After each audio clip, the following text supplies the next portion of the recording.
Olá, pessoal, tudo bem?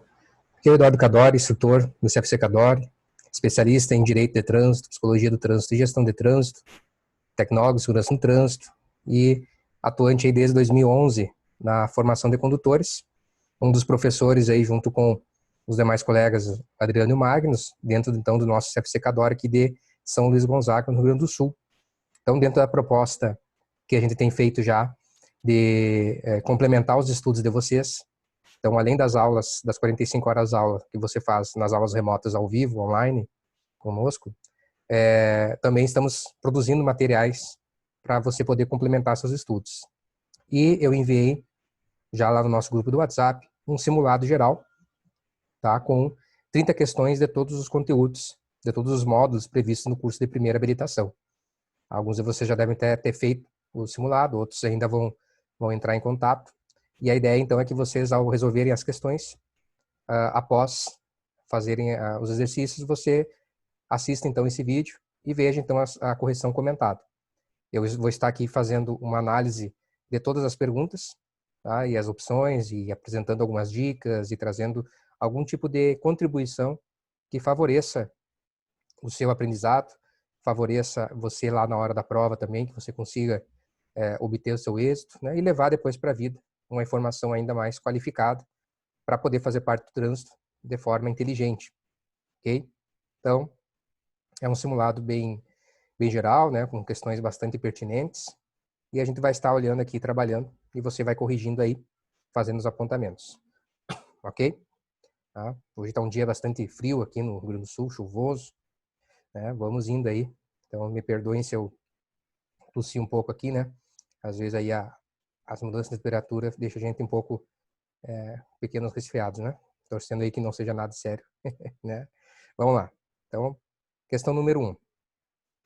Para conduzir veículos automotores ou elétricos de 2 ou 3 rodas, o condutor deve estar habilitado na categoria. Então, lá no assunto de legislação de trânsito, no módulo de legislação de trânsito, um dos temas corriqueiros, muito importante é a gente saber exatamente quais são os tipos de veículos, né? Quais situações que nós vamos poder conduzir com as categorias de habilitação. Então, a gente sabe que existem 5 categorias, A, B, C, D e E. Lembrando que a ACC, que é para o ciclomotor, não é uma categoria, é tratado como uma autorização, uma habilitação separada. Mas nós temos, então, A, B, C, D e E para a habilitação, né, a permissão para dirigir e a CNH. Bom, a gente viu em aula que basta que seja categoria, basta que seja 2 ou 3 rodas, sempre, sem exceção, falou que é um veículo automotor de 2 ou 3 rodas, automotor elétrico, né?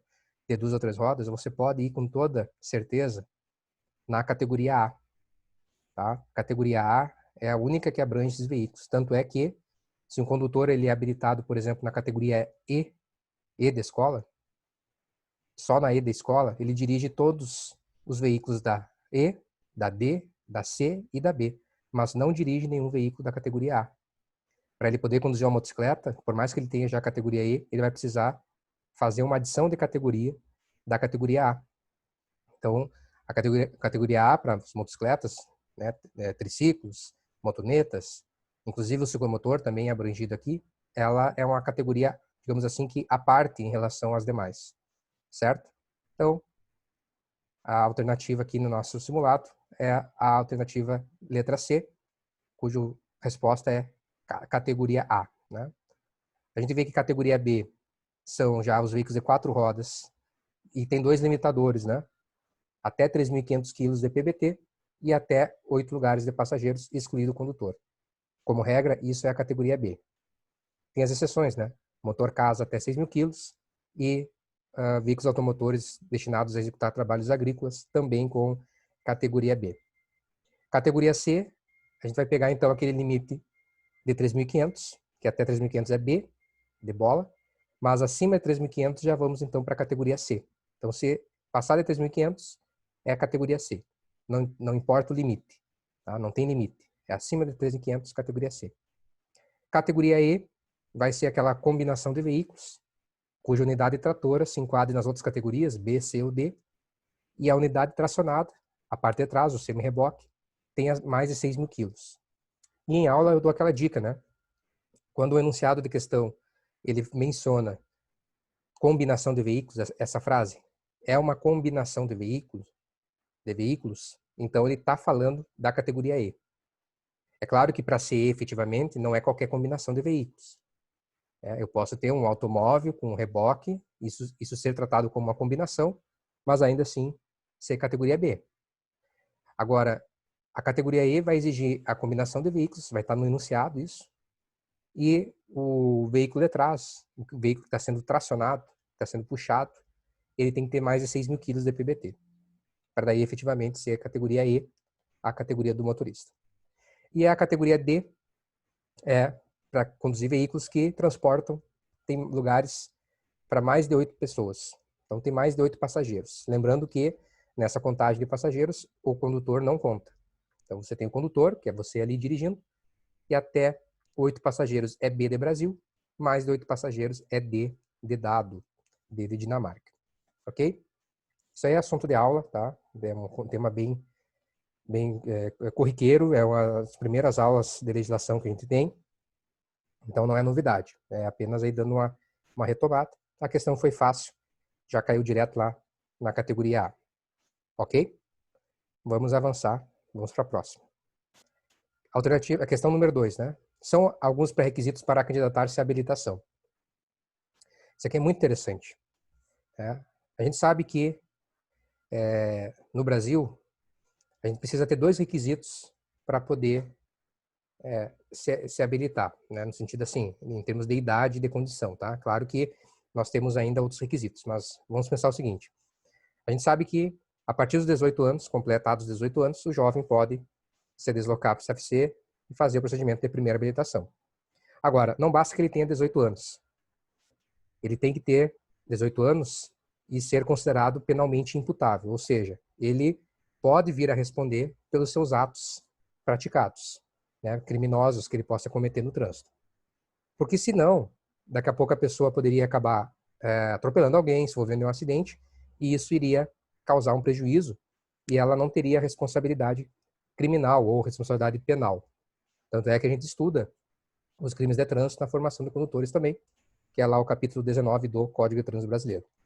Então, a gente sabe que é 18 anos na prática, porque nós temos isso previsto, né? Constituição, Código Civil, Código Penal, Estatuto da Criança e Adolescente. Entretanto, dentro do Código de Trânsito Brasileiro, não se utiliza essa marca. Não se diz que aos 18 anos a pessoa pode se habilitar.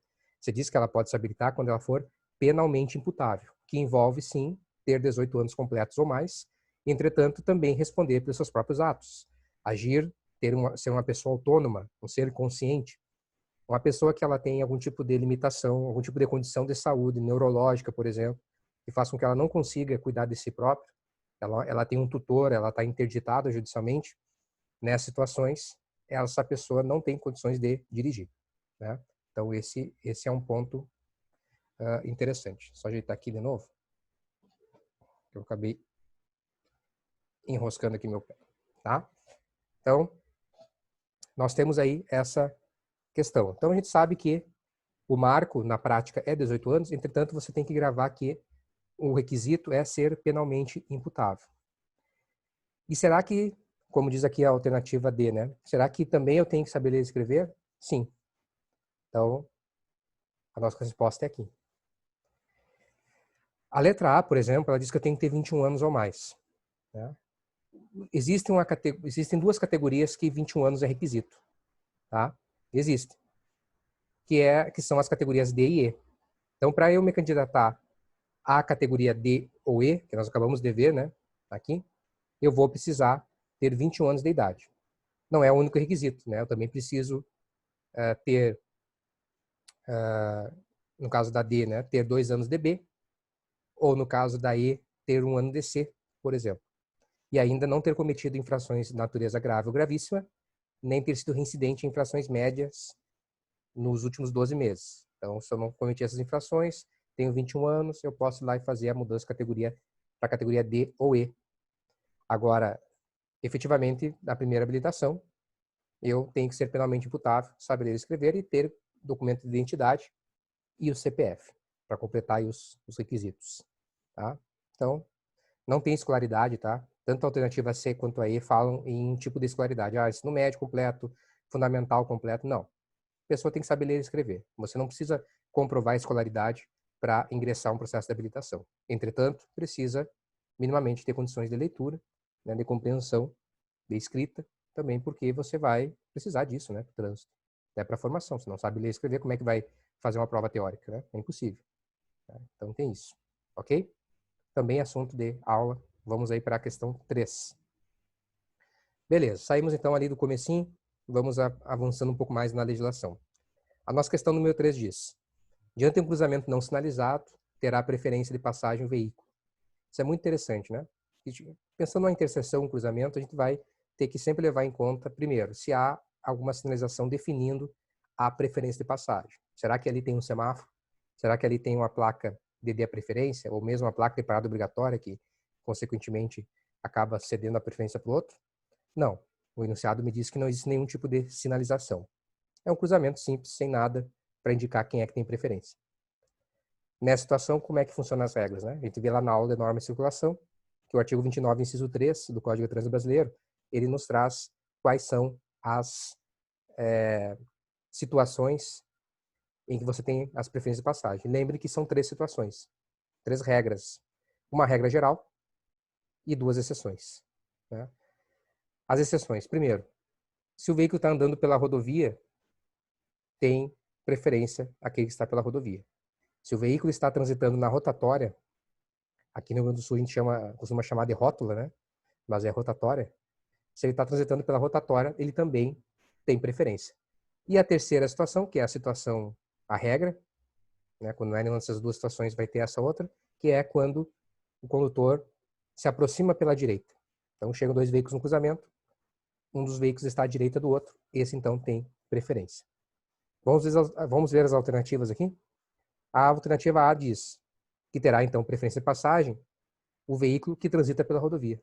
Ó, já é aqui a nossa resposta, certo? Né? Nós vimos que se há um fluxo numa rodovia com um outro tipo de via, logo a preferência é daquele que está transitando pela rodovia, sim. Então, de cara, a gente já mata a questão na letra A. Mas vamos ver as outras alternativas. A letra B diz que aquele que chegar primeiro à rotatória. Não, cuidado, que não é quem chega primeiro, né? É quem transita pela rotatória, quem está circulando a rotatória. Tá? A letra C, que se desloca em maior velocidade. Não, né? Imagina só se o Código de Trânsito iria criar uma regra dizendo que quem anda mais rápido tem preferência, né? Estaria estimulando o excesso de velocidade. Então, é um absurdo. Letra D, realiza transporte de passageiros. Não. Tem motoristas que acham que é, né? Que porque está trabalhando ele tem preferência. Nada a ver. E aí que tiver a esquerda do outro condutor. Não é a esquerda, né? Seria a direita.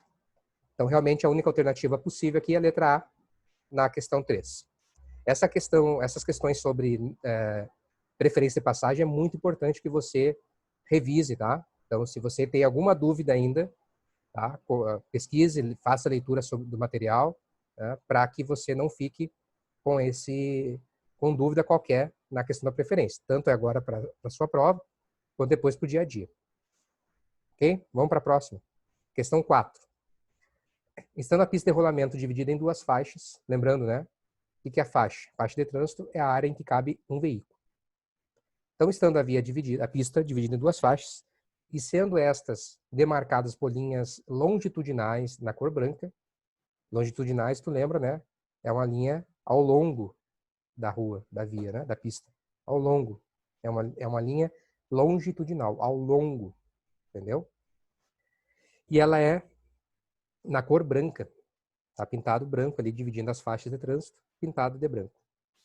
Tendo essa informação, o condutor deve saber que, letra A, se trata de via em sentido duplo.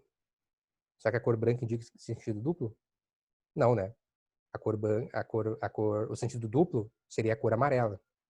Então, se a pergunta falasse que as marcas são na cor amarela, aí tudo bem. Aí nós diríamos que é uma via em sentido duplo. Não. Sentido único. Tá? Cor branca, sentido único. Que é justamente a alternativa B.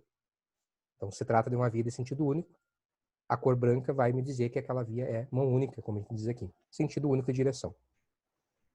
A letra C fala que se trata de local proibido de ultrapassar, né? Então, proibido ultrapassar. Não, aí, veja que aqui ele não me disse, né? Se a linha é contínua ou se a linha é tracejada, seccionada. A gente sabe que a linha sendo contínua estaria, então, proibindo a ultrapassagem. Agora, a linha sendo tracejada ou seccionada, ela está permitindo a ultrapassagem. E esse termo ele vai ter mais relevância quando a gente fala em vias de sentido duplo, em que a demarcação é na cor amarela, e aí seria inclusive infração, né? Se a linha fosse longitudinal, se a linha longitudinal fosse contínua, estaria então inclusive cometendo uma infração de trânsito gravíssima vezes 5. A letra D fala que se trata de pista com faixa exclusiva de ônibus, não tem nada a ver. E aí que se trata de via dotada de acostamento. Não, não confunda. Tá? Então, já vimos aí a alternativa B na 4, tranquilo. Aqui a questão era só saber que a cor amarela, então, das linhas divisórias, representa uma via de sentido duplo e a cor branca, que a pergunta está pedindo, representa sentido único. Somente isso. Letra B, então. Vamos para 5.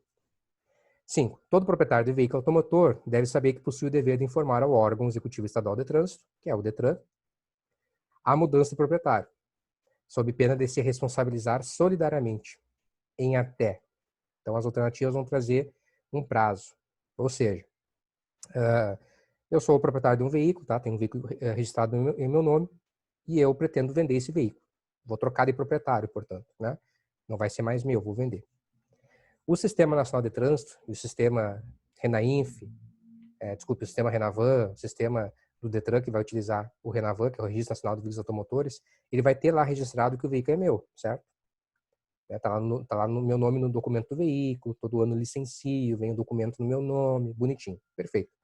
Vendi o veículo, foi assinado o verso do CRV, eu preciso comunicar a venda, preciso avisar o DETRAN, o Departamento Estadual de Trânsito, o órgão executivo estadual, portanto, avisar ele que aquele veículo já não é mais meu, que eu vendi. E aí vai ter assinatura no verso do documento, tanto do novo proprietário quanto do antigo eu, né, que estou vendendo, que vendi já, aliás, né? E eu comunico o DETRAN. E o DETRAN altera, então, o registro desse veículo, tirando o veículo do meu nome e colocando o nome do atual proprietário, do novo dono, certo? Esse é um procedimento muito importante para evitar multas, pontuação, suspensão da carteira por coisas que você não fez. Que é o que quer dizer, né? Eu posso me responsabilizar solidariamente, ser penalizado também pelas condutas cometidas pelo novo proprietário. Mas tem um prazo para isso? Tem. Existe um prazo desde a data de assinatura do documento do CRV, né, do verso do CRV. Que prazo será que é? Vamos ver. Alternativa A, 15 dias contados a data de assinatura do verso do CRV. Vamos ver. Pode ser, né? Vamos ver. B, 30 dias contados na data do pagamento do veículo. Será que o pagamento tem alguma relação? Não, o que tem relação é a assinatura do verso CRV. Não tem a ver com o dia que você vendeu, foi pago o veículo. Essas transações são transações particulares, tá? O Estado não tem nada que ver. Quer dar um veículo para alguém, quer vender, pouco importa. Então a letra B não é. C, 15 dias contados a retirada do veículo da revenda. Nada a ver. Nós estamos falando de veículos usados, né? E a relação entre um proprietário que passa o veículo para o outro. Então, letra C, fora. 30 dias na D, ó. 30 dias contados a data, assinatura do verso do CRV. Ó, interessante. Parecido com a A, só que a A fala em 15 e a B fala em 30. E a letra E fala imediatamente a assinatura do verso do CRV. Não é imediatamente, existe um prazo. Então, o prazo aqui, 30 dias. Quer dizer que hoje que eu estou gravando o vídeo no dia 16 de julho de 2020. Se eu faço a venda e assinatura do documento hoje, eu tenho 30 dias a partir de hoje para providenciar a comunicação de venda no DETRAN. Se eu não fizer isso, a partir do 31º dia, as infrações que serem cometidas por aquele veículo, aquele novo proprietário naquele veículo, elas vão continuar vindo, sendo responsabilidade minha. Então, é dado esse prazo para que a gente faça essa regularização, atualize o cadastro Renavan, né, e consiga tirar, então, o veículo do seu nome, como a gente costuma dizer, né? E aí você fica sem responsabilidade alguma, seja civil, administrativa, né, por exemplo, das multas, ou penal aí, por um crime que venha a ser cometido, você está livre, o veículo não é mais seu, tchau, né? Então, o prazo é dado de 30 dias. Talvez a alternativa A, ela trouxe como 15 dias para gerar um pouco de confusão na sua cabeça. Que é aquele 15 dias, por exemplo, que você teria para transitar quando você compra um veículo 0 km, um veículo novo, para você transitar apenas com a nota fiscal da compra, desde lá o local em que você retirou o veículo, a revenda, né, a loja que você comprou, até o órgão executivo, até o Detran. Aí é 15 dias. Mas cuidado, a questão aqui está falando que proprietário, já sou proprietário, já tenho o registro, vou passar para outra pessoa. 30 dias. Beleza? Vamos lá. Questão 6. São medidas administrativas às quais estará sujeito o condutor que comete infração de trânsito. Questão muito interessante. Vamos pensar aqui. As medidas administrativas, em regra, são ações, são atos realizados, praticados pelo agente de trânsito no momento de uma abordagem, no momento de uma constatação de uma infração de trânsito, com a finalidade de regularizar a situação. Essa definição está lá no Manual Brasileiro de Fiscalização de Trânsito, né, nas resoluções do CONTRAN, também referente aí, né, como a 371 e a 561. Perfeito. Então, são atos feitos na hora, com o intuito de sanar a infração, acabar com a infração. E a gente vê que as medidas administrativas, elas não podem ser confundidas com as penalidades. As penalidades são sanções aplicadas depois do devido processo legal ao condutor e proprietário pelo cometimento de infrações de trânsito. Essa é outra definição, definição de penalidades. Então a gente não pode confundir, é muito fácil que a gente misture tanto medidas administrativas quanto penalidades e acabe se confundindo. A dica aqui, para você saber que se tratam de medidas administrativas, ela é muito simples. Lembre que todas as medidas administrativas, elas começam com a letra R, R de rato, e ou T de tatu. Então nós temos lá, com R, remoção do veículo, retenção do veículo, recolhimento da CNH, recolhimento do CRLV, recolhimento do veículo, remoção do veículo, né, já foi falado, recolhimento do documento de habilitação, quando está vencido, por exemplo, mais 30 dias, né? Realização de teste de alcoolemia, teste do etilômetro, recolhimento de animais soltos na via também sofrem a ingerência aí da medida administrativa de recolhimento de animais. E com T, nós temos o transbordo de excesso de carga. Então, quando o veículo está transportando carga excedente, ele não segue viagem enquanto não faz a troca, né, o transbordo, tira a carga excedente, coloca em outro veículo. Também é uma medida administrativa aplicada com a finalidade de regularizar a situação. Reparou que todas elas começam com R ou com T? E se você vê as penalidades, que nós temos multa, advertência por escrito, suspensão de dirigir, cassação da habilitação, frequência obrigatória em curso de reciclagem, você vai ver que todas elas começam com outras letras que não são as letras R e nem T. Então, com isso em mente, anota isso aí, né? Qualquer coisa você volta o vídeo e revê essa dica. Eu vou conseguir eliminar as questões aqui e chegar na resposta 100% de acerto. Então, se eu sei que medidas administrativas começam com a letra R ou com T, eu já não vou marcar a letra A. Ó. A letra A fala em suspensão. Suspensão é medida administrativa, suspensão é penalidade. Corta fora. A B já fala, começa falando em multa e cassação. Nada a ver. As duas são penalidades. A letra B não é. A letra C fala em remoção e apreensão do veículo. Ó, remoção, tudo bem. Remoção é medida administrativa. Mas a apreensão do veículo, além de nem existir mais no Código de Trânsito, foi revogado pela Lei 13.281 em novembro de 2016, ainda que apareça o termo apreensão do veículo em algumas infrações, ela era tratada como uma penalidade. Não começa com R nem com T, né? Então, a letra C não está completa. Está errado também. A letra D fala retenção do veículo. Ó, retenção do veículo é medida administrativa. E a advertência por escrito? Não, a advertência por escrito não começa com R. A advertência por escrito é uma penalidade. Então, só pode que a letra E, né?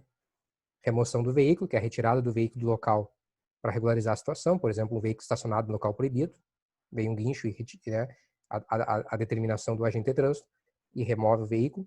E o recolhimento da habilitação, quando ela está, por exemplo, suspensa ou ainda vencida mais 30 dias. Né? Então veja que as duas né, dentro dessas alternativas, duas das frases ali, né, os dois elementos, as duas medidas administrativas começam com R. Então, eu sei que são medidas administrativas. Entendeu? Então, começou com R ou com T, medida administrativa. Começou com outra letra, é penalidade. Ok? Vamos para a questão 7. Configura infração de trânsito a inobservância de qualquer preceito do CTB. Sendo assim, é infração de natureza grave conduzir. Bom, importante relembrar que nós temos infrações em 4 naturezas, certo? Natureza leve, média, grave, gravíssima, conforme o grau de periculosidade que a conduta produz, gera à coletividade, gera ao trânsito, certo? A questão quer saber qual das alternativas configura infração de natureza grave, né? Grave. Não é gravíssima, não é média, não é leve, é grave. Então vamos lá. Letra A. Conduzir, então, em excesso de velocidade até 20% acima do limite permitido. É um trecho de 50 km por hora, eu estou ali a 60 km por hora. Né? Eu estou cometendo infração? Estou, mas não é uma infração grave. É uma infração média. Tá? Que é do artigo 218, inciso 1. Então, nesse caso aqui, a letra A não pode ser, porque a pergunta quer a alternativa que traga uma infração grave. E essa, da letra A, é média. Vamos ver a B. Transportando criança fora do equipamento de retenção adequado. Criança fora da cadeirinha, como a gente disse. Bom, a criança é um ser mais frágil, né? Ela tem uma situação, uma fragilidade estrutural que exige um cuidado a mais, né? Por parte dos adultos, de quem está conduzindo. Então, a infração aqui vai ser gravíssima. Na letra B é gravíssima. Então, não é a nossa resposta, porque a questão está pedindo, insistindo em infração natureza grave. Letra C, derramando sobre a via objetos ou substâncias. Está andando, vazando óleo, vazando coisas, caindo coisas do carro. Né? Aí você tem infração gravíssima também, que é um risco, né? Está caindo coisa do carro, está pingando no chão alguma coisa, risco de acidentes. Gravíssimo. Então também não é. Ela quer a opção grave. Letra D, com equipamento obrigatório inoperante ou ineficiente. Bom, o artigo 105 do Código de Trânsito e a resolução 1498 do CONTRAN, esses dispositivos vão trazer os equipamentos obrigatórios dos veículos, certo? Se um desses equipamentos, com exceção do sistema de iluminação, mas com um desses equipamentos apresentar, está inoperante, não está funcionando, não está sendo usado, ou não tem, né, no veículo, aqui a infração é grave. Então é a nossa resposta. Então tu pode pensar o seguinte, falou em infração de equipamento obrigatório, é infração grave com retenção do veículo para regularização. A única exceção que não é grave é a do defeito no sistema de iluminação, que daí é média. A gente sabe que as luzes do veículo também são considerados equipamentos obrigatórios.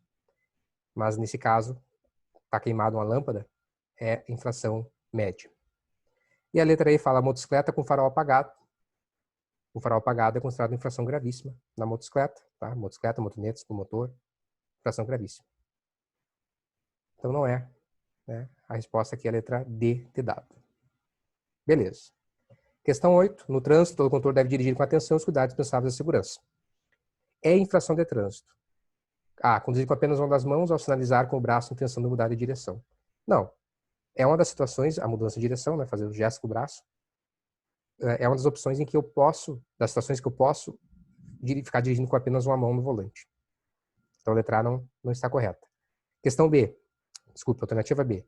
Dirigir com a viseira e o capacete parcialmente levantado, ainda protegendo os olhos. Bom, se eu estou com ela parcialmente levantado, o CONTRAN já entendeu que, desde que esteja protegendo os olhos, eu não cometo infração nenhuma. E se estivesse totalmente levantada, que é a questão da alternativa D, aí nós temos infração leve. Vamos chegar lá. Então, letra B não é nem infração. C, demonstrar habilidade na realização de manobras como marcha ré e estacionamento entre veículos. Né? Cuidado aqui para não confundir. Aqui está falando de demonstrar habilidade, não está falando de exibição de manobra perigosa. Né? Nós temos a infração de exibir a manobra perigosa. Aí seria infração gravíssima, com suspensão de dirigir e tal. Não. Ele está dizendo aqui que eu fui fazer uma ré, né, uma manobra de ré, um estacionamento de veículos e mostrei destreza. Mostrei perícia. Isso não é infração, pelo contrário. Isso é algo positivo. O que eu não posso é exibir, né? Me exibir com o intuito E aí derrapando o pneu, né? E fazendo esse tipo de manobra. Arrastamento de pneus, tal. Dirigir, letra D, ó, dirigir com a viseira do capacete totalmente levantada quando em movimento. Quando o motociclista está parado num semáforo, por exemplo, aí ele pode levantar toda a viseira. Entretanto, quando ele vai colocar o veículo em movimento, ele tem que imediatamente baixar a viseira para proteger os olhos, pelo menos. Se ele continua andando com a viseira levantada, ele está cometendo infração de natureza leve. E que é a infração do artigo 169 do Código de Trânsito, que é a infração de dirigir sem os cuidados indispensáveis à segurança. Então veja que o enunciado diz assim, ó, todo condutor deve dirigir com atenção aos cuidados indispensáveis à segurança. Ele está descrevendo a conduta.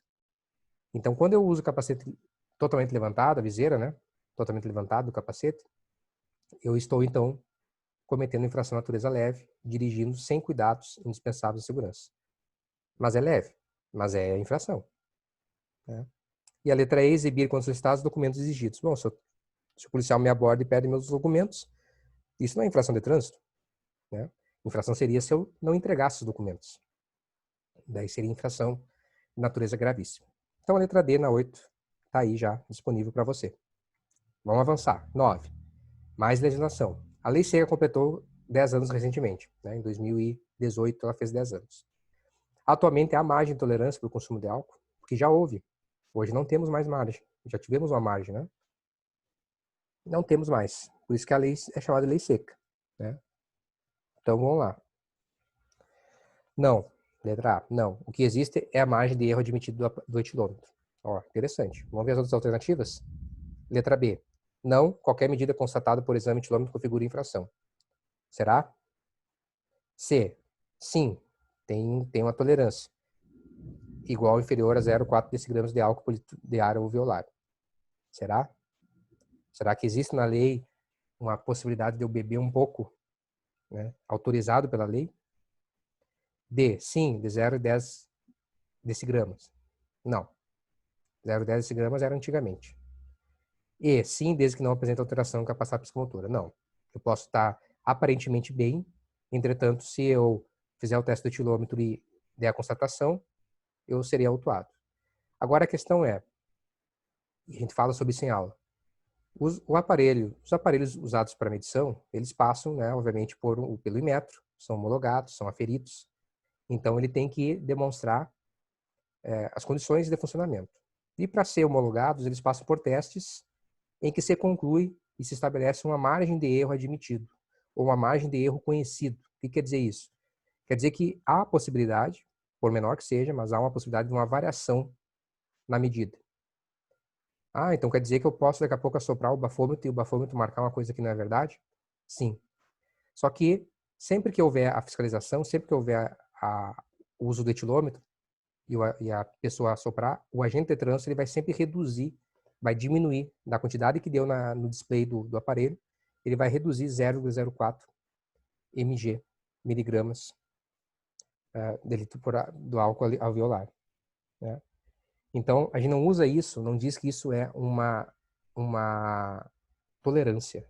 Tá? Isso é, na verdade, uma margem de erro admitido. Não é a mesma coisa. Porque quando a gente fala que é tolerância, nós estamos, de certa forma, dizendo que você pode beber. E aqui é uma margem de erro. Talvez um consumo ainda aqui pouco, de uma lata de cerveja, talvez já excedesse essa margem. Então não existe mais uma margem segura, uma margem de tolerância. O que tem é a margem de erro admitido, né, que sempre é descontado. Sempre eles tiram essa margem de erro na hora de fazer a autuação. Ok? Questão bem interessante. Bem fácil de a gente ser confundido daqui a pouco. Ficar em dúvida, né? Confundir margem de erro com margem de tolerância. Não, não há mais margem de tolerância para o consumo de álcool, o que tem é a margem de erro dos aparelhos. Vamos lá, questão 10. Dirigir veículo automotor em via pública sem a devida permissão ou ainda se cassado o direito de dirigir, gerando perigo de dano, tem como pena. Ó, uma questão lá de crimes de trânsito. Então veja que se eu dirijo sem carteira, mas dirijo com uma certa normalidade, eu estou cometendo a infração de trânsito administrativo, do artigo 621, que é gravíssima vezes 3. E só isso.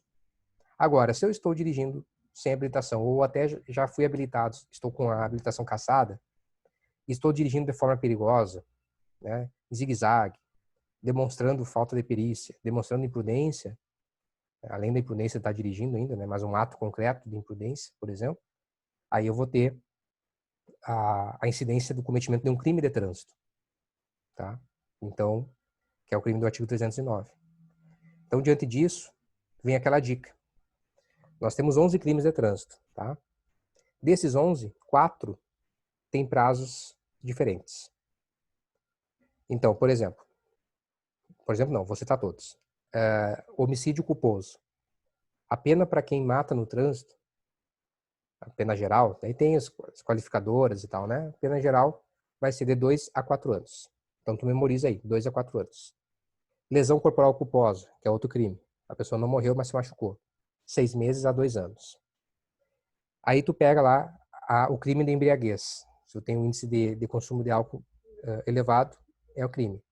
E o crime de disputar a corrida, o racha, fazer corrida. Esses dois têm o mesmo prazo, 6 meses, no mínimo, até 3 anos, no máximo, de detenção. Então, se você memorizar esses 4, homicídio, lesão, embriaguez e racha, todos os outros crimes, inclusive o crime dessa questão, todos os demais crimes, a pena vai ser a mesma, o mesmo prazo. Detenção de 6 meses a 1 ano. Então tá aí. Letra C de caso. Lembrando que essa multa aqui que fala aqui não é a multa por infração de trânsito, tá? É uma multa judiciária, penal. Então, letra C. Grava essa dica que eu te falei. Memoriza aqueles 4 crimes e seus prazos de detenção. Todos os demais fica fácil. Se cai algum dos outros crimes, você vai saber responder. Vamos lá. Questão 11. É o órgão do Sistema Nacional de Trânsito responsável pela aplicação das penalidades de suspensão e cassação. Bom, tem um princípio seguinte, né? Que nem precisa se demorar muito nessa questão. Quem é que concede a habilitação? Quem é que aplica as provas para você, candidato à primeira habilitação? Vocês vão fazer a prova teórica. Quem é que vai aplicar? Não somos nós, professores, instrutores do CFC. Vai vir o examinador do Detran, né? Ele que vai aplicar a prova. A prova de direção, quem é que vai avaliar você na direção? O examinador do Detran. Então, quem vai conceder a habilitação, efetivamente, quem vai avaliar as condições de você, candidato, é o Detran, através dos seus examinadores. Então, por isso que, se o Detran é quem concede, quem avalia, e entende que você tem condições de dirigir, e te concede a habilitação porque você demonstrou as condições para isso, ele vai também ser o único órgão possível de recolher essa sua carteira, de suspender ela, ou mesmo de cassar ela. Né? São duas penas diferentes, suspensão e cassação. Então, quem é o responsável? Quem deu. Quem deu, entre aspas, deu, né? Você conquistou. Quem deu é quem tira. Não tem lógica o Detran fazer as avaliações e vir um outro órgão lá e esse outro órgão suspender. Não. Suspende a carteira, caça a carteira, aquele que efetivamente concedeu a habilitação. Fácil assim, né? Então, pensa nisso. Quem deu é quem tira. Só. Ok? Vamos para a questão 12. Ainda dentro da legislação. A cassação do documento de habilitação dar-se-á quando? Então, em que situações eu vou ter previsão da cassação? Vamos olhar aqui. Alternativa A. Quando, então, houver reincidência dentro de 24 meses. Não. Cuidado. Falou em reincidência no Código de Trânsito, reincidência é sempre 12 meses, 1 ano. Não existe reincidência em 24 meses. Memoriza isso. Falou em reincidência, é 1 ano. Reincidência, 1 ano. Fora isso, não existe. Então, a letra A, eu nem vou terminar de ler, porque ela já está errada. Alternativa B. Houver reincidência dentro de 12 meses, ó, aqui está certo. De infrações como dirigir sob influência de álcool ou entregar a direção à pessoa inabilitada. Ó, nós temos aí 2 situações que há previsão da cassação, se eu cometer 2 vezes a mesma infração dentro do período de 12 meses. Essa é a nossa resposta. Então, temos outras infrações, né? Como, por exemplo, dirigir veículo com categoria de habilitação diferente. Temos também disputar corrida, também como uma infração que na reincidência gera cassação. Vamos ver aqui a alternativa C. Se sofrer 2 ou mais processos de suspensão, não. Se sofrer 2 ou mais processos de suspensão, os processos vão acontecer. Não vai caçar por causa disso. D. Se cometer crime de trânsito, somente? Não. Há previsão que por crime de trânsito haja uma cassação da CNH. Mas não é só. Na prática, aliás, para caçar a carteira, tende a ser as infrações administrativas. De trânsito mesmo, né? E aí fala, se dirigirem com velocidade acima da permitida mais 50%. Se eu dirijo acima da permitida mais 50%, eu não teria carteira cassada, eu teria carteira suspensa. É prevista suspensão. Mas a pergunta quer saber da cassação. Lembre que na suspensão eu fico um período de 2 a 8 meses, de 6 a 12 meses, depende aí né, se é por infração específica, se é por somatório de pontos. Eu fico nesse período sem poder dirigir, proibido de dirigir, e basta fazer um curso de reciclagem e a prova teórica e cumprir o prazo, que eu volto a ter a carteira regularizada. Enquanto que na cassação é diferente. Na cassação eu tenho a carteira cassada, tem que fazer um processo chamado reabilitação depois de 2 anos, então eu aguardo 2 anos sem poder regularizar minha CNH, e eu faço uma reabilitação, que consiste em fazer todos os exames da primeira habilitação de novo. Até pouco tempo atrás, e talvez no seu material ainda esteja escrito, que o condutor cassado, ele tem que fazer a reciclagem, né? O novo entendimento do CONTRAN é que não precisa mais fazer a reciclagem o condutor cassado. Faz apenas os exames de habilitação. Então, ele vai fazer o exame médico, psicológico, prova teórica e a prova de direção. Mas ele não faz as aulas mais, nem aula teórica, nem aula prática. Isso é cassação. Então, letra B. Beleza. Agora a gente começa a sair da legislação e entrando no módulo de direção defensiva. Questão 13. É a modalidade de culpa quando constatado que um acidente ocorreu por ato refletido e inconsequente do condutor. Quando fala que o ato é refletido, é inconsequente, essa pessoa é inconsequente, ela não pensa no que faz, ela tá nem aí, ela tá tocando terror. O que isso nos remete? Nos remete a uma pessoa imprudente, uma pessoa que age muitas vezes fora da lei, muitas vezes visando vantagem, né, e não está muito aí interessado em cumprir regra. Isso é imprudência. Se a questão falasse que é uma pessoa relaxada, uma pessoa descuidada, uma pessoa que, né, não toma as precauções para si, eu teria então a resposta como negligência. Se falasse que é uma pessoa que falta técnica, não tem habilidade para fazer algo, aí nós diríamos que a modalidade seria de imperícia. Então nós temos imprudência, negligência e imperícia. 3 conceitos importantes que você tem que ficar bem atento. No caso, a questão aqui trouxe direcionando para a imprudência, que é a nossa resposta alternativa B. Ok? 14. Para a ocorrência de acidentes de trânsito, concorrem os seguintes fatores. Quando fala concorre, quer dizer que acontece junto, entendeu? Letra A, sinalização, veículo e pista. Será que isso tem a ver com acidente? B, descuido, via e veículo. É uma coisa meio sem sentido e meio misturada. C, imprudência, negligência e imperícia. Cuidado aí, porque aqui você poderia marcar isso como fator, e isso não é fator, né? Nós vimos na outra questão que imprudência, negligência e imperícia é uma modalidade de culpa. Os crimes culposos, os acidentes, eles são tratados no Código de Trânsito como culposos. Eu não tinha a intenção de causar o dano, mas agi com imprudência, negligência ou imperícia. E aí, portanto, eu vou, né, acabo causando o acidente. Agora aqui, nós estamos falando dos fatores. O que está envolvido para ter um acidente de trânsito? Porque para ter um acidente de trânsito, na classificação de acidentes de trânsito, eu vou precisar ter o quê? Um ser humano, o homem, que é quem está ali na via, está conduzindo, né? Tem que ter a via, o acidente de trânsito, para ser trânsito, tem que acontecer em via de circulação de veículos e pessoas, e eu tenho que ter o veículo, porque senão não é acidente de trânsito. 2 pedestres se esbarram, né, na calçada. Será que a gente pode chamar de trânsito, acidente de trânsito, isso? O caminhar faz parte do trânsito, mas será que é um acidente? Nas definições aqui, não. Acidente de trânsito, eu preciso ter uma pessoa, ter um veículo e ter uma via. Então, esses são os fatores.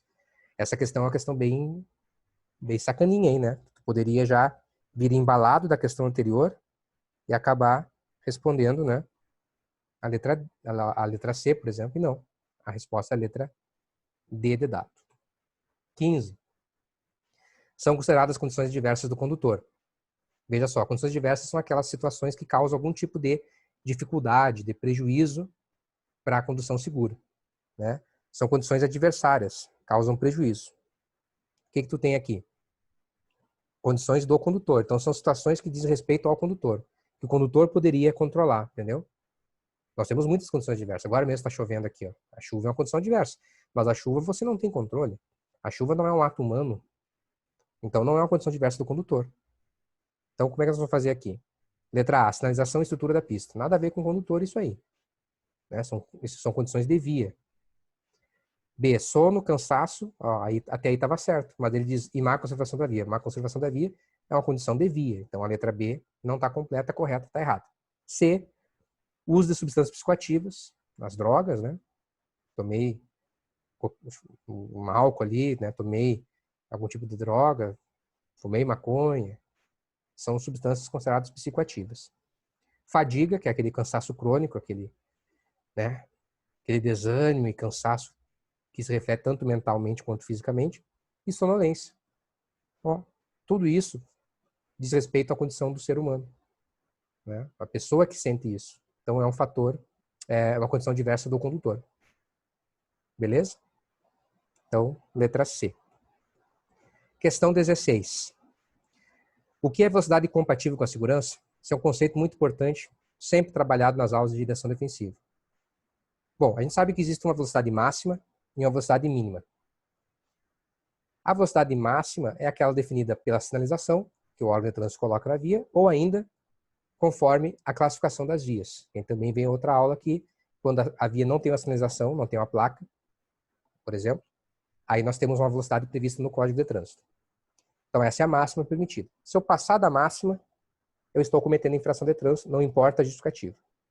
Perfeito. A velocidade máxima é essa. A velocidade mínima é metade da máxima. Metade. Se eu estiver andando abaixo da metade da máxima, de forma injustificada, sem ser por questões de clima, por questões de segurança, né, eu estou cometendo infração de trânsito. Então eu tenho uma mínima, que é metade de uma máxima. O que é velocidade compatível?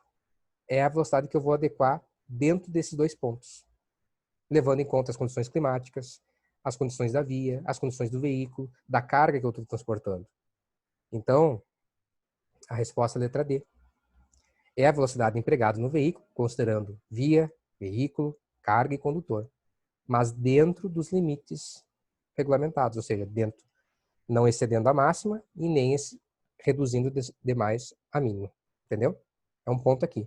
Vamos imaginar que a máxima é 80 por hora, a mínima é 40, então. Mas um dia como hoje, que está chovendo pra caramba aqui, será que é seguro eu andar 80? Não. Eu vou ter que baixar, e talvez para 60, 50 por hora, depender do trecho. Então, né, eu estou entre a mínima aqui e a máxima aqui. E eu achei o ponto seguro, o ponto de velocidade compatível. Tranquilo? É muito importante ter essa noção, tá? 17. Um condutor de motocicleta deve saber que a direção defensiva recomenda. O que nós temos aí, né? Uso de roupas claras somente em vias não iluminadas. Não. A ideia de usar roupa clara é uma recomendação em qualquer via. Especialmente, né, vias escuras, mas em qualquer lugar. B. Uso de jaqueta, botas e luvas. Ó, interessante. C. Uso do capacete. Será que o capacete é recomendado? O capacete não é recomendado. O capacete é obrigatório. Então, cuidado. Nós poderíamos aí, daqui a pouco, marcar essa alternativa e estaríamos errando a questão. Lembrem, ó, o capacete é equipamento obrigatório do motociclista. E a questão que é algo que é recomendado, ou seja, não é obrigatório, mas é bom que você utilize. Então, nós temos o quê? A vestimenta. A gente vê lá na aula que a vestimenta, o Código de Trânsito prevê que tenha que existir uma vestimenta obrigatória. Entretanto, ele deu ao CONTRAN a responsabilidade, a competência, para definir qual vestimenta que deve ser usada. O CONTRAN não o fez até hoje. Então, nesse caso, nós temos apenas as recomendações de usar jaqueta, né? Imagina a jaqueta como é que eu estou usando aqui. Isso aqui, se eu venho a cair de moto, ela vai absorver muito, muito do impacto, né? Dificilmente eu vou me ralar demais. Então, me protege significativamente. Botas, proteger os pés, né? Luvas, proteger as mãos, primeira coisa que você vai levar quando vai cair. Então, é interessante e inteligente que você, motociclista, dirija defensivamente, utilize uma roupa, um vestimento adequado. Não é porque a lei não obriga, que não tem multa, que você vai ficar andando com uma roupinha aí qualquer, né? Bermudinha, shortzinho.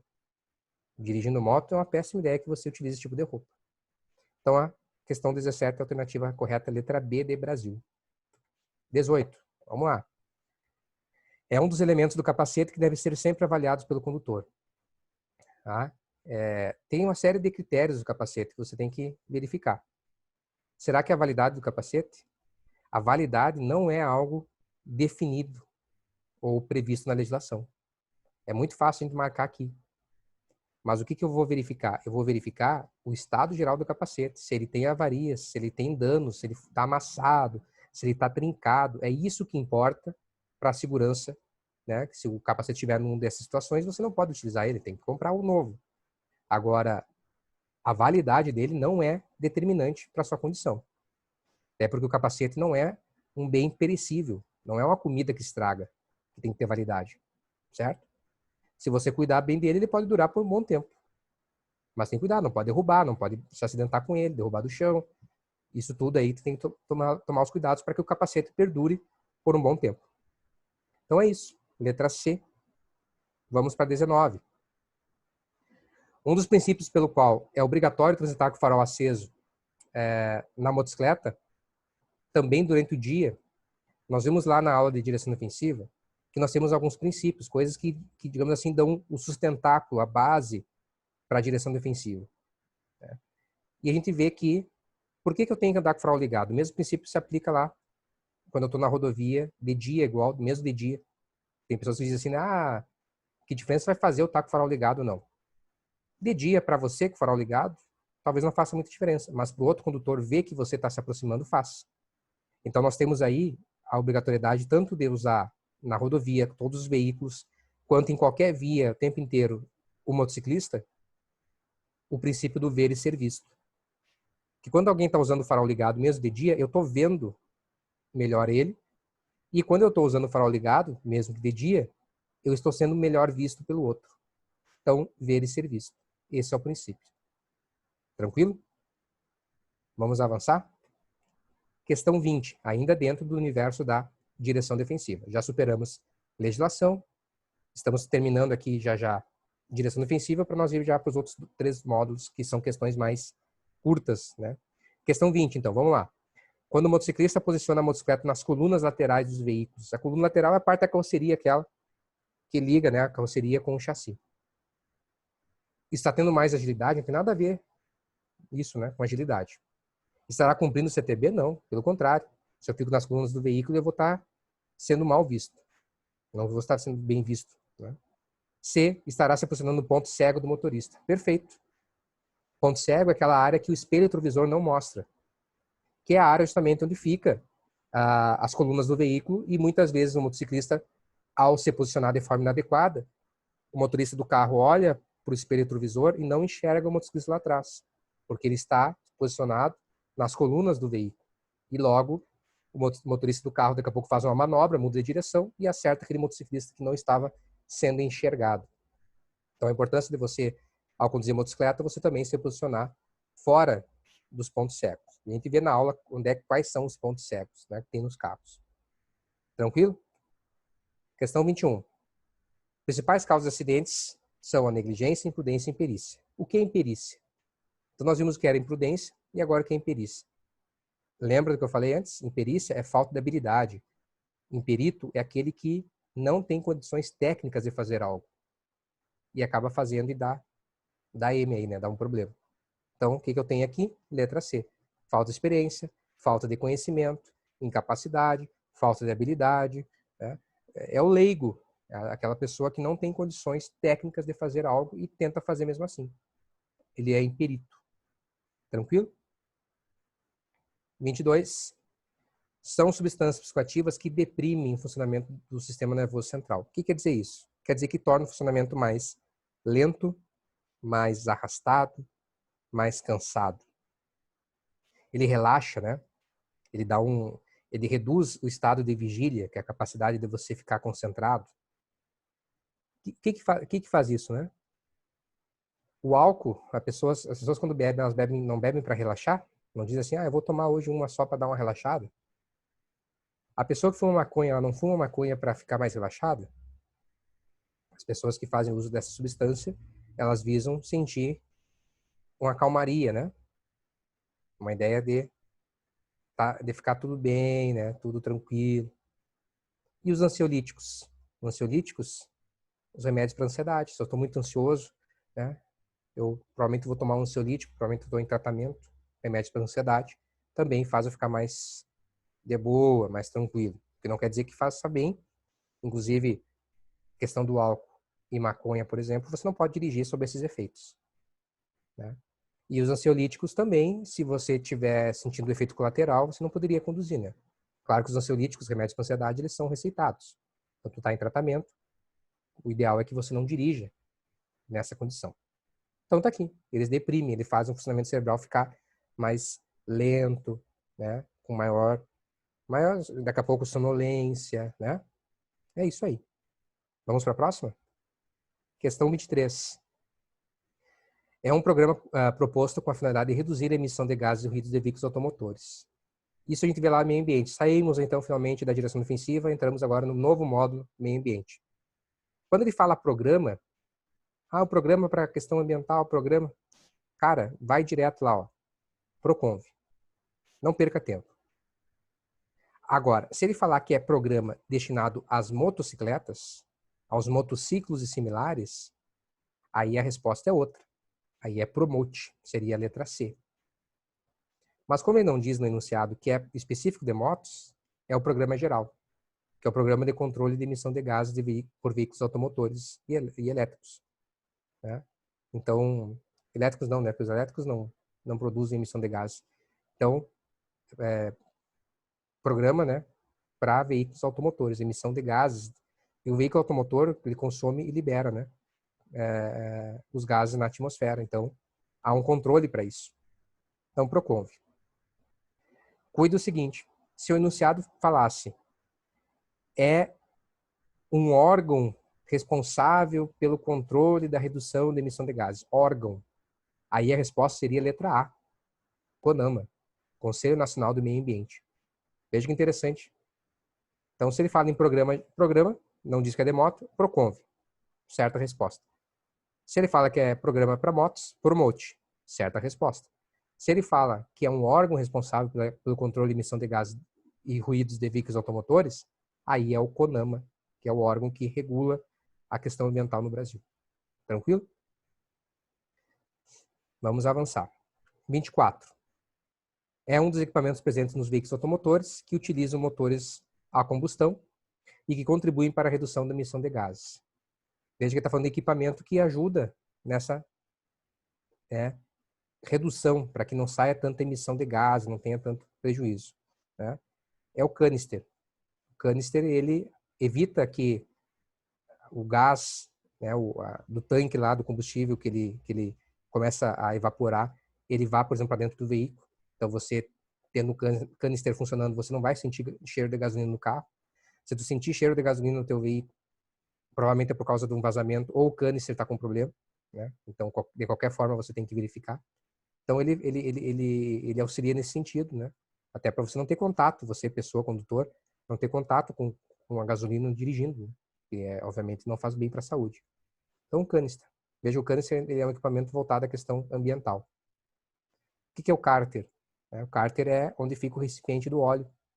Ele tem esse nome porque foi criado por uma pessoa chamada Carter. Então, o veículo está desligado, o óleo lubrificante do motor fica nessa caixinha. Liguei o veículo, vai ter um sistema de lubrificação que vai sugar esse óleo do cárter e vai levar para as galerias do motor e vai lubrificar as peças móveis do motor. Esse é o cárter. Tacógrafo é o medidor de tempo e velocidade do veículo, que tem em alguns veículos, né? Os automóveis e motocicletas não tem. Mais veículos de carga, né? Veículos com 4.536 quilos acima, se não me engano, é esse número. é o tacógrafo. Tacômetro é o contagiro, que mede quantas rotações por minuto o motor está fazendo. Não tem uma relação direta com a questão ambiental. E o silencioso tem a ver com a questão ambiental, mas quanto aos ruídos, né? Ao barulho.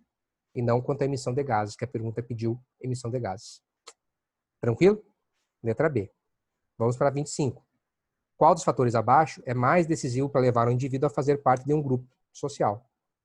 Lá na aula de meio ambiente e convívio social no trânsito, a gente vê, especialmente na parte que trata sobre o convívio social, que nós temos o indivíduo, o grupo e a sociedade, certo? E a gente vê esses conceitos. O indivíduo é aquele que não pode ser dividido, que é aquela pessoa que é única, né? Somos nós, com as nossas diferenças. Aí nós temos o grupo social, que é aquele grupo que a gente se aproxima por afinidade, e a sociedade, que é a interlocução entre esses grupos, né? Dentro de uma grande engenho, né? Do grande engenho de convivência social. Então, em regra, uma das coisas que é mais decisiva, eu quis dizer, né, o que é mais decisivo, não quer dizer que é a única coisa que nos faz formar grupos, né, fazer parte de um grupo, mas quer dizer que é decisivo a afinidade de comportamentos. A gente procura conviver com as pessoas que pensam e agem semelhantemente a nós. Dificilmente a gente vai fazer parte de um grupo e vai se sentir bem, vai ter coesão grupal, se a gente faz coisas diferentes, né? Então é nesse sentido aí, a alternativa D é a resposta. Saímos agora do meio ambiente com no trânsito, vamos para o primeiro socorros, que é o penúltimo módulo aí, já estamos concluindo. Questão 26. Uma das regras principais de primeiros socorros é, quando ele fala a regra principal, é claro que vai existir alguma exceção, mas como regra, o que eu devo fazer? Oferecer alimentos? Não. Risco de hemorragia, de piorar o estado da pessoa. Bebida, mesma forma. Agir por impulso? Não. Você tem que agir de forma racional, né? Manter a calma, para lembrar dos protocolos, da sequência de ações que a gente aprende na aula. Eu vou não movimentar a vítima. Como regra, eu não movimento, não transporto a vítima. Se o motociclista está caído no chão, fica ali caído. Se o motorista do carro está preso dentro do carro, não é para tirar ele do carro, até que chegue o socorro especializado. Lembre que nós, como leigos, temos um papel muito importante na prestação de socorro para uma vítima de acidente de trânsito. Mas esse papel não é agir de forma impulsiva, é efetivamente proteger o local, proteger a vítima, sinalizar o local, né, para evitar novos acidentes, chamar o socorro, passar as informações adequadas e depois permanecer com a vítima, dando conforto para ela até a chegada do socorro especializado, da ambulância, que vai daí sim, com todo o cuidado, equipamento e técnica, é que vai fazer a retirada daquela pessoa dali do carro, né, vai imobilizar, vai botar na maca, etc. Tranquilo? Então, letra D. 27. É uma condição primordial para garantir a segurança da vítima de um acidente de trânsito. Será que é transportar imediatamente? Não, não. Acabamos de ver que o transporte e movimento, como regra, não deve ser feito pelo leigo, por nós, leigos. Realizar toniquete em caso de hemorragia. Toniquete seria atar uma corda ali, né, logo acima do corte, onde tem hemorragia. E esse procedimento não pode ser feito por leigos também.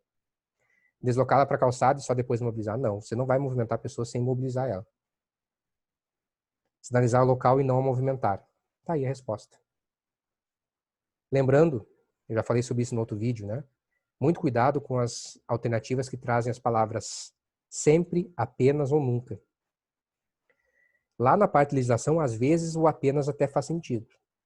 Mas, no geral, apenas, somente e nunca são palavras, né? Apenas, somente, sempre, nunca, são palavras que você tem que ficar com o pé atrás. Veja, por exemplo, a letra E aqui, ó. Diz que eu tenho que chamar o resgate apenas. Chamar o resgate é muito importante, tem que ser feito. Mas apenas, não, não. Eu tenho que sinalizar a via, eu tenho que não, né, para evitar novos acidentes, eu tenho que não movimentar a vítima também. Não é só chamar o socorro. Tranquilo? Cuidado então com essas palavras. Apenas, somente, sempre ou nunca. 28. Estamos acabando. Ainda dentro do primeiro socorros. Diz assim, você está dirigindo em uma rodovia de pista dupla. Ó, informação importante, é rodovia de pista dupla, não é pista simples. Pista dupla é o quê? Tem duas rodovias, né? Tem uma rodovia, mas dividido, tem duas pistas. E no meio tem um canteiro central, um obstáculo físico, separando essa rodovia, deixando ela com pista dupla. E é à noite, é outra informação importante, é à noite. Quando você avista, então, um acidente de trânsito. Para sinalizar e preservar o local, qual a distância deve ser colocado o triângulo refletor? Triângulo refletor, ou outro elemento que auxilie na na sinalização do local do acidente, você vai levar sempre em consideração, né, a velocidade da via. Para cada quilômetro por hora é um passo de uma pessoa adulta que você vai dar. Então aqui nós temos que ver o seguinte: primeiro, que é uma rodovia. E como é uma rodovia de pista dupla, nós vamos partir do princípio que é uma rodovia que pode chegar aí até 110 km por hora, quando não tem sinalização, né? Os veículos, os automóveis, caminhonetas e motocicletas até 110. Então vamos trabalhar com o número 110. Então eu tenho que deixar 110 passos, né? Só que o que acontece? É à noite. À noite é uma condição adversa. A recomendação dos protocolos é que, em sendo uma condição adversa presente, em estando uma condição adversa presente, eu vou dobrar o número de passos. Então, se numa situação de tempo bom e de dia eu andaria 110 passos para daí colocar o triângulo, como é à noite aqui, eu vou dobrar 220. Entendeu? Então, tu tem que ver o quê? O tipo de via, a questão trouxe que é rodovia, se há ou não condição adversa, ela trouxe uma condição adversa, que é à noite, né? Para daí você saber qual é a distância para botar o triângulo. Questão muito interessante também e muito corriqueira nas provas aí. Vamos lá, penúltima. Na maioria dos tipos de motores existem 4 tempos de funcionamento. Assinale a alternativa que os apresenta respectivamente. Né? Então, é uma questão aí lá do último módulo ali, funcionamento de veículo. 4 tempos. São os momentos que o motor trabalha, né? Tu vai ter um momento em que vai entrar o combustível com oxigênio dentro dos cilindros, né, do motor, que é o momento de admissão. Tu vai ter a compressão o pistão vai comprimir nesse cilindro o oxigênio e a gasolina ali, por exemplo, combustível. Vai ter a vela que vai dar uma faísca que vai explodir esse combustível, que é a combustão ou a explosão. E aí você vai ter o escapamento ou a exaustão, que é a saída do resquício dos gases que ficam nessa explosão, que é o que no fim vai passar depois no catalisador, que vai dar uma neutralizada em alguns componentes desse gás e que no fim vai ir para a atmosfera, né? Vai sair no cano de descarga. Então são os 4 tempos do motor. Tem motores que trabalham com 2 tempos, né? Enfim, mas tá aí. Tradicionalmente, 4 tempos são esses os nomes aí. Fique atento então que às vezes combustão pode ser tratado como explosão, que é sinônimo, e escapamento pode ser como exaustão, também sinônimo. Vamos para a última questão. 30. Qual a banda mínima de rodagem de um pneu? Banda de rodagem é a borracha. É a parte do pneu que gira, que encosta no chão. Você sabe que os pneus têm ranhuras, né? Tem aqueles sulcos, o nome é sulcos, que servem para dar aderência, para quebrar a resistência da água quando tem água na pista, etc. Dar, né, aderência do pneu ao solo e o veículo poder transitar com segurança. Essa banda de rodagem ela vai gastando, vai andando, vai gastando, vai gastando e vai gastando, né? E ela vai comendo essa borracha. E aí quando você vê, o seu pneu ele encosta, né, nesses tijolinhos que tem no meio do pneu, dos sulcos. Tem os tijolinhos, os carocinhos, que a gente chama de TWI, que é o indicador de desgaste da banda de rodagem. Eu tenho em inglês, né, mas é isso. É um indicador que mostra o quanto que a banda já gastou. Quando o pneu nivela com esse bloquinho ali, quer dizer que o pneu está careca. E qual é a altura desse carocinho, né? Qual a profundidade mínima de um sulco de pneu? 1,6 milímetros. Então chegou lá em 1,6 milímetros, o pneu é considerado careca. Você está cometendo infração grave aí, retenção do veículo, um risco muito grande de perder o controle do veículo e se acidentar. Então 1,6 milímetros. Não esqueça desse número. Tá?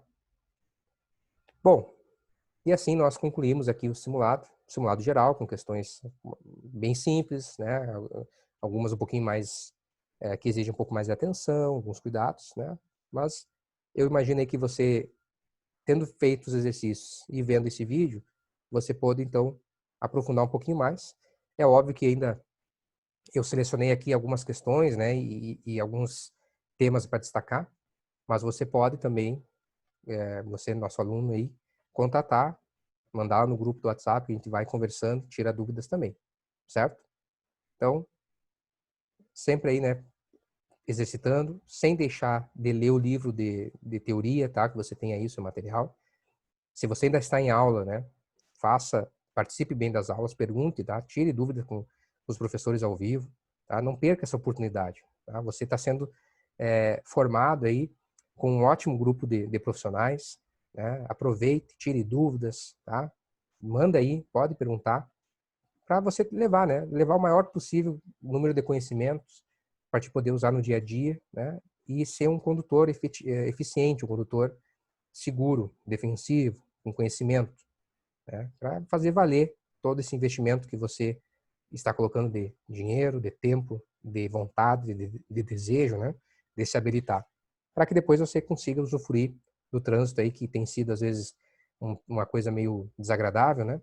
Mas que você consiga usufruir do trânsito de uma forma mais agradável do que ele pode se apresentar. Beleza? Se ainda restar alguma dúvida, né? Você pode entrar em contato. Nós estamos, então, aí encerrando aqui a nossa correção comentada. Aí, em breve, nós devemos retornar aí com mais material, tá? Qualquer coisa é só me chamar, nós estamos aí.